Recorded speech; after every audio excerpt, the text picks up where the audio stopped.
Audio Jungle.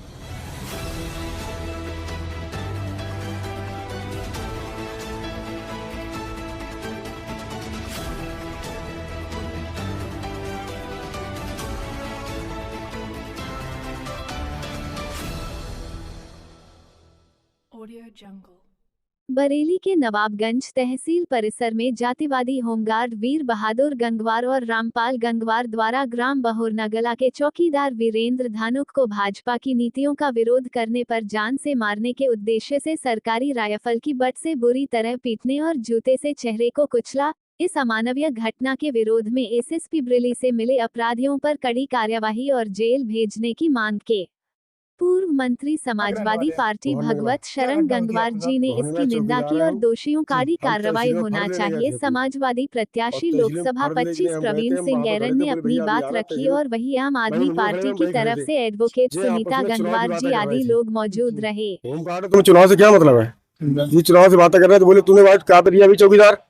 मैंने कहा मैं वोट मतलब साइकिल को आदमी साइकिल वोट दिया मैंने, तो बोले सारे खाता सरकार का गल्ला वोट बीजेपी को दिया तूने। इतनी बात मुझे मेरे गला वाल पकड़ के पटापट मारा, बंदूक को तुम्हारा साइकिल को वोट दिया। अच्छा, इनने बंदूकों को पटो तुम्हारा, जूतों से कुचला है, मुझे बुरी तरह का मुझे मारा है। बोले साले तू बीजेपी समाजवादी के वो बनने है, बीजेपी का माल खा रहा है। कैसे मारा आपको? जूतों से मारा, बंदूक की पटो से मारा है। कब की घटना है? जो 14 तारीख की। कहाँ पर मारा? वीर बहादुर होमगार्ड और रामपाल होमगार्ड इनायतपुर के। घटना कहाँ की है? तहसील की। और एसडीएम साहब की गाड़ी खड़ी थी, एसडीएम का आर्दली खड़ा था वहीं पर। किसी तहसील है? नवाबगंज तहसील। किसी ने बचाने का प्रयास नहीं किया? किसी ने बचाने का प्रयास नहीं किया। बाद में एसडीएम का आर्दली आया था। नहीं तो कोई कार्रवाई हुई उसमें? आपने एक तहरीर दी? कोई कार्रवाई हुई? कोई कार्रवाई का ऐसी कार्रवाई हुई जो उनको छोड़ दिया गया। हम ये चाहते हैं साहब बिना जेल भेजा जाए, इनको बर्खास्त किया जाए। आपके सर पे जूते रखकर सर रख करके मारा कैसे? हाँ, आप वीडियो देख लीजिए, हम झूठ कर रहे हैं, हमारी वीडियो देखो आप।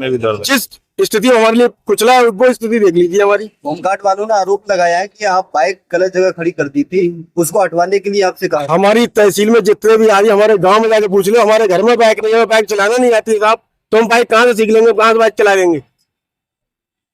कभी हमारी बाइक थी नहीं ना हमारे पास बाइक। साइकिल तो समय साइकिल भी नहीं है हमारे पास, हम तो पैदल चलते हैं। हाइड्रोसील का आवेदन कराया तो पैदल चलते हैं। थाने में भी रखा तो हम ग्राम चौकीदार है थाने के। तो आपको थाने में बंद कर दिया? एक दिन थाने में कल 15 तारीख की रात में मुझे रात में रखा, उसमें मुझे साइन कराए। क्या कहा पुलिस ने? पुलिस ने कहा इस पे साइन करो। क्या उसको अंगूठा लगाए, उस कॉपी दी थी? उसकी कॉपी नहीं थी, कोतवाली कमरा में मुझसे साइन कराए। में ये घटना चल रही है, सभी मीडिया चैनलों पे ये चल रही है, पूरी तरह से ये वीडियो वायरल हो चुकी है, जिसमें एक ये दलित वर्ग से आते हैं और इनको जो है तहसील के अंदर, और उस समय तहसील के अंदर प्रशासनिक अधिकारी मौजूद थे, पूरी तहसील मौजूद थी। उस बीच में इतनी दबंगई है कि 2 होमगार्डों ने इन्हें इस बात में मारा है कि तुमने बीजेपी को वोट क्यों नहीं दिया। इन्होंने वोट गठबंधन को दिया है, इंडिया गठबंधन को वोट देने का इन्होंने महापाप किया है।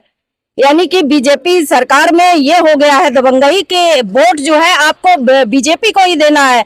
गल्ला आप बीजेपी का खा रहे हैं, इस देश के किसान का पैदा हुआ हम नहीं खा रहे हैं, हम बीजेपी का पैदा हुआ गल्ला खा रहे हैं, ये बीजेपी सरकार कहना चाह रही है।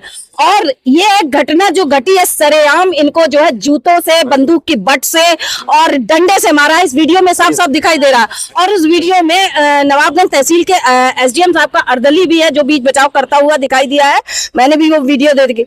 लेकिन इसके अलावा दूसरी घटना ये घटी है कि उन होमगार्डों को सस्पेंड करने के बजाय, उन्हें जेल भेजने के बजाय दिखावे के तौर पर एक मुकदमा तो लिख दिया गया है, पुलिस द्वारा SC/ST एक्ट में मुकदमा लिख दिया गया है, मगर उसके बाद इस चौकीदार को चुपके से बुलाकर कोतवाली में, नवाबगंज कोतवाली में इसे रात भर रखा गया।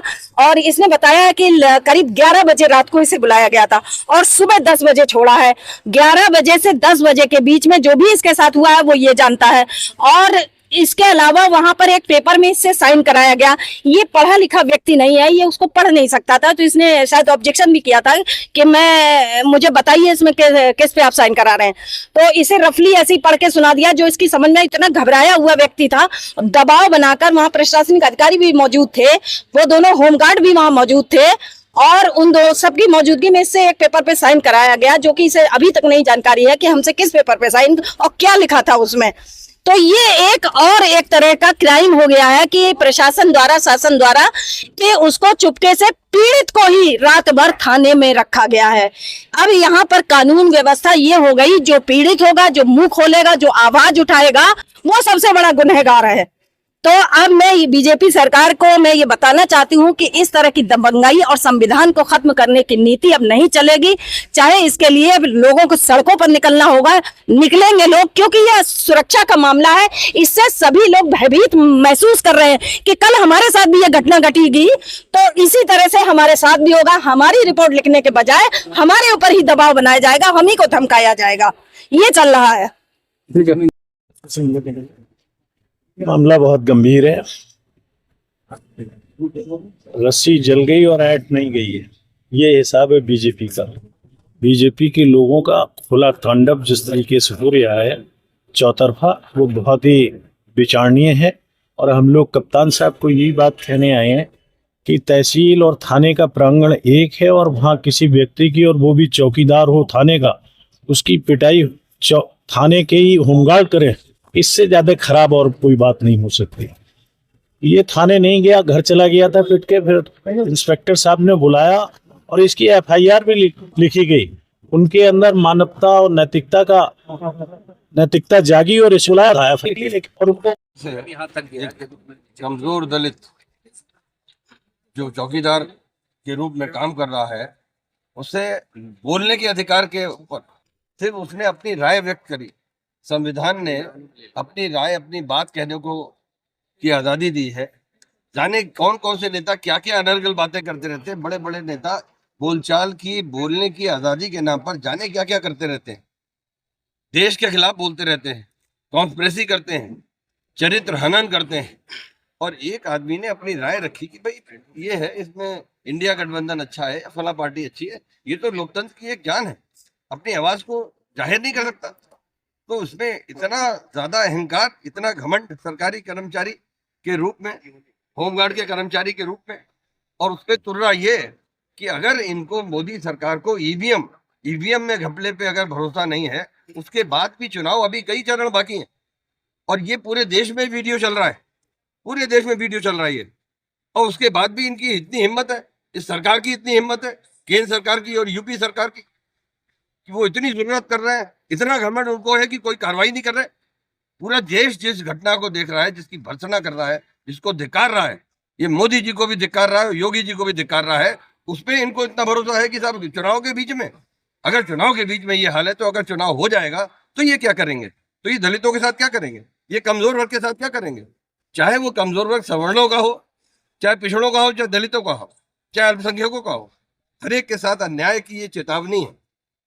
और मैं इस योगी प्रशासन से, सरकार से और केंद्र सरकार से कहना चाहता हूँ, ये मोदी जी वीडियो देख जरूर चुके होंगे, योगी जी देख जरूर चुके होंगे।